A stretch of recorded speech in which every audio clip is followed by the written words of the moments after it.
It's Wednesday, the 26th of March 2014, and you're watching The Brief on Newsfirst. Here's a look at your trending stories for today.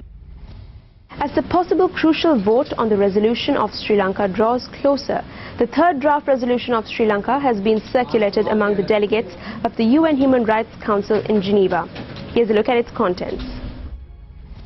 The latest draft of the resolution calls on the Office of the High Commissioner for Human Rights to undertake, rather than lead, as noted in the previous draft, a comprehensive investigation into alleged human rights violations in Sri Lanka. The third draft of the resolution also concurrently calls on the Sri Lankan government to conduct an independent and credible investigation into alleged violations of international law. Authorities here in Sri Lanka appear unfazed by these developments. Meanwhile, Minister of External Affairs Professor G.L. Piri says that a solution for this problem can only arise from within the country itself. When resolving the problems of any country, in order to have a sustainable and durable solution, such a solution should only be put forth taking into consideration the cultural and social background of that country. Thereby no one can believe that a foreign creation that disregards all of these factors being implemented in our country will do any good. Meanwhile, a protest was held in the Galnawa town in Anuradhapura yesterday to object to the resolution on Sri Lanka at the UNHRC. In spite of Malaysian Prime Minister Najib Razak's statement that the flight MH370 ended over the Indian Ocean, what exactly caused the flight to detour so far from its original path still remains a mystery. Malaysian Airlines officials and Australian officials held two press conferences yesterday in this regard. That the aircraft ended its flight in the middle of South Indian Ocean. Okay, so we will have to be, we just have to follow those evidence has been presented to us.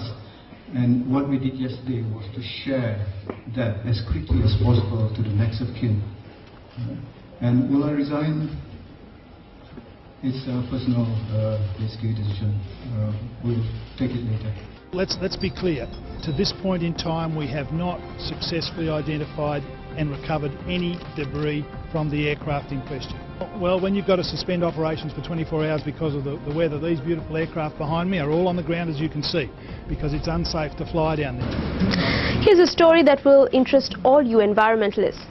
The Panila Forest Reserve on the borders of Singharaja Rainforest, a UNESCO heritage site, is being cleared in broad daylight, and a road is being constructed right across the forest in order to transport the felled timber. Local authorities say the environmental destruction is taking place under a contract granted to a gem merchant in the area and that no permits have been issued in the area for timber transportation. They have sought the assistance of environmental groups and civil society to save the reserve. Minister Mervyn Silva allocated a plot of land for his ashes to be interred following his death. The minister allocated a plot of land in the Borala General Cemetery in close proximity to the grave of the late H.R. Jyotipala. A group including members of the Mahasangha took part in the ceremony organized for this purpose. Here's a look at today's foreign currency exchange rates.